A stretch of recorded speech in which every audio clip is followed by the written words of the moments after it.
Okay, so I've changed my mind. I think in this part I'm going to try and keep it short and just discuss ECW and Superstars. ECW was... ECW could have been good this week. ECW is wavering at the moment. It's potentially really quite good. I quite like what's going on with ECW. But there were problems for me. My first problem is Tyler Rex. How this man is the current FCW World Champion, I don't know. Tyler Rex, as far as I can see, is one of the most boring wrestlers in recent memory, and that is saying something. He's just entirely uninteresting. I think his surfer gimmick is uninspired, and I've yet to see him do anything in the ring that I have enjoyed. That springboard missile dropkick, it's not even a good springboard missile dropkick, so it doesn't make a convincing finisher for me. I received a good text message off Callum earlier in the week that read, "No human inspires greater apathy within me, if it is indeed possible to experience relative forms of apathy, which it isn't, than Tyler Rex." Well said. I also had a problem with ECW this week in that, Vladimir Kozlov and Ezekiel Jackson are both terrible. They both have quite good theme music, but they're both terrible. I've quite liked the way their feud has started. I've quite enjoyed it, but I need development. I need some kind of development, and this was literally the same as we have seen before. It was exactly the same as last week, and therefore an unnecessary segment as far as I was concerned, so that annoyed me. We had, finally, the return of the Hurricane this week after Paul Burchill attacked Gregory Helms backstage and then went on to face Yoshitatsu. I think Yoshitatsu is rubbish. I think he's really bad. I think he's I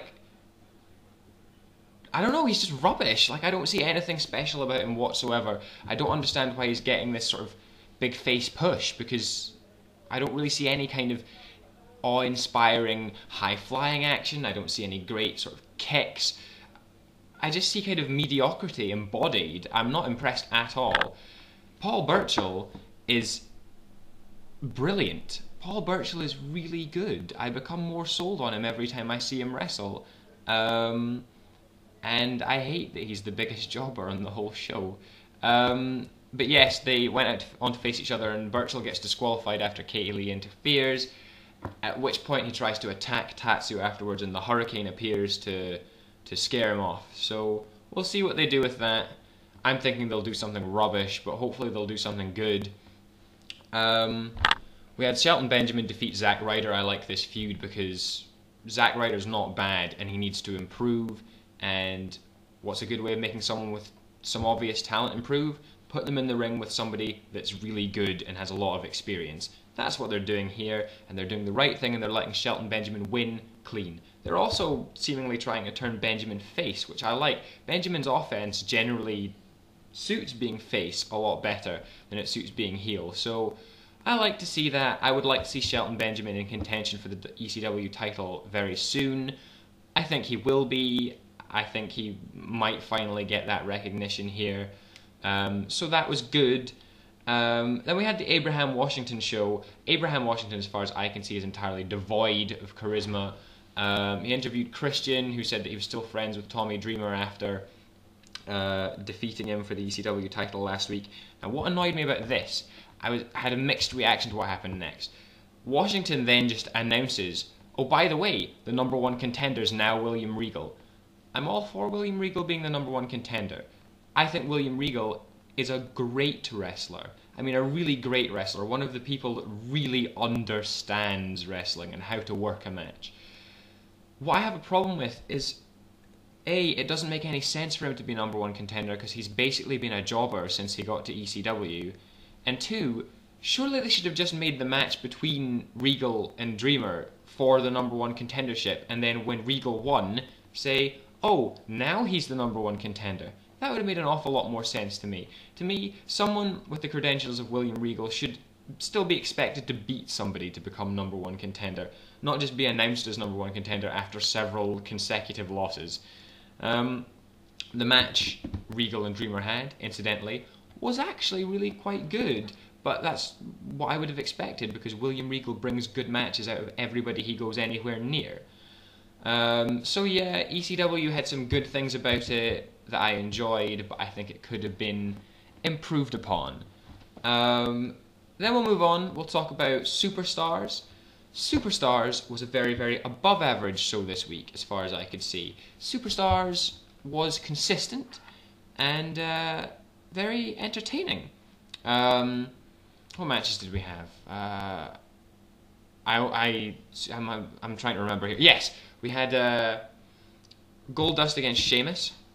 Kind of, Sheamus seemed like he was getting the strongest push out of the new Superstars in ECW, but now I don't really know who's getting the strongest push, or any of them getting any kind of push.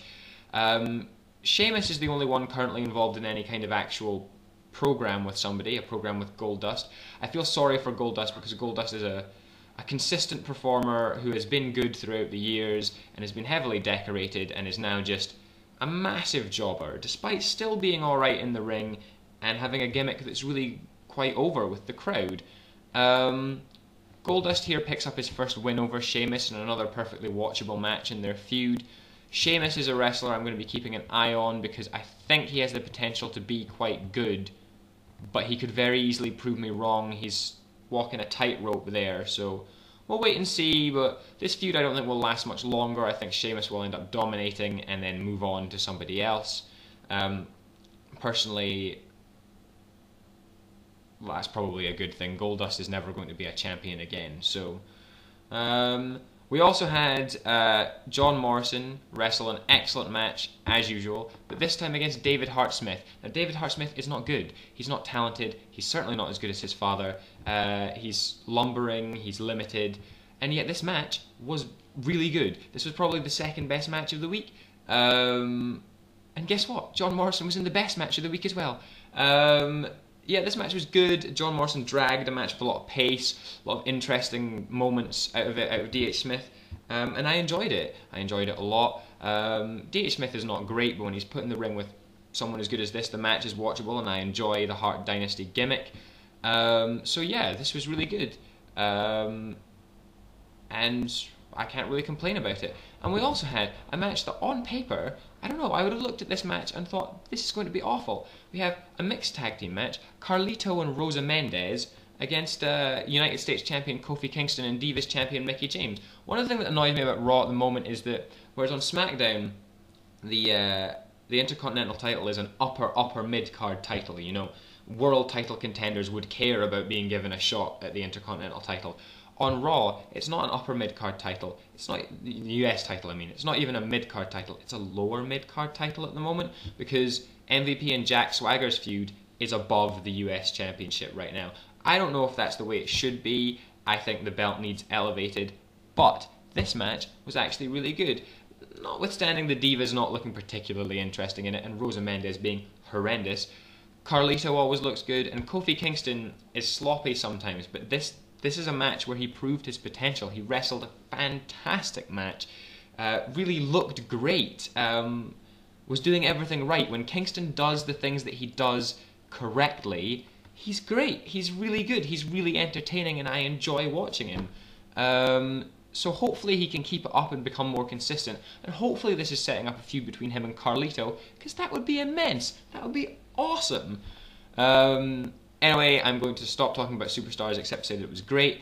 I'm going to move on to the next part where I'm going to attempt to talk about SmackDown and field a couple of Q&A questions that we've had throughout the week.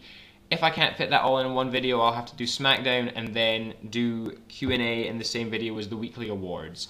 So cheers guys, switch over to the next part if you will.